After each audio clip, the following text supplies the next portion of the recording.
L'état de pauvreté a fabriqué des prophètes.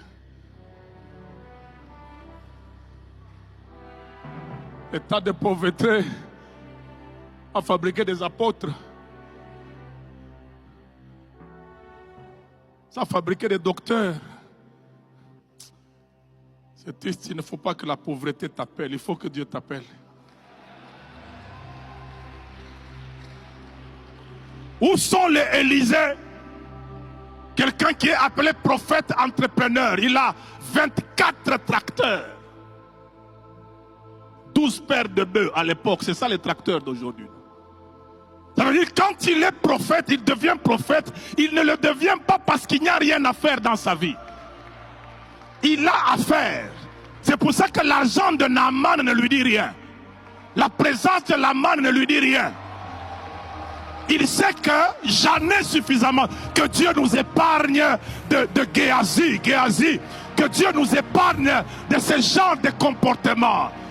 Et cet homme, quand il démarre sa carrière de prophète, il la démarre en donnant la viande aux gens. Venez manger, prenez. Qui t'a dit que pour démarrer le ministère, il faudrait que tu sois dans la souffrance? Congolais, enlève ça de la tête. Enlève ça de la tête. On lui a dit, le général Naaman vient, Élisée a dit qu'il se jette au Jourdain. Je n'ai pas besoin de ces galons, c'est lui qui a besoin de mon onction. Parce qu'il avait une arrière-base, sachant qu'il n'a rien à me donner.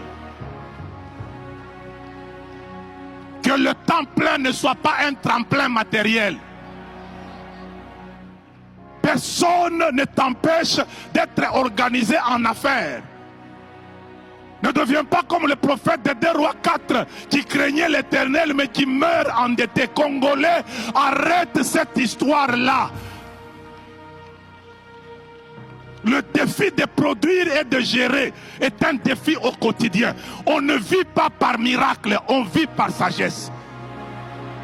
Il n'y aura pas multiplication des pains tous les jours. Il y en a eu 2 fois seulement dans la carrière de Jésus. Les autres jours, on achetait le pain. Tu dois apprendre à acheter le pain.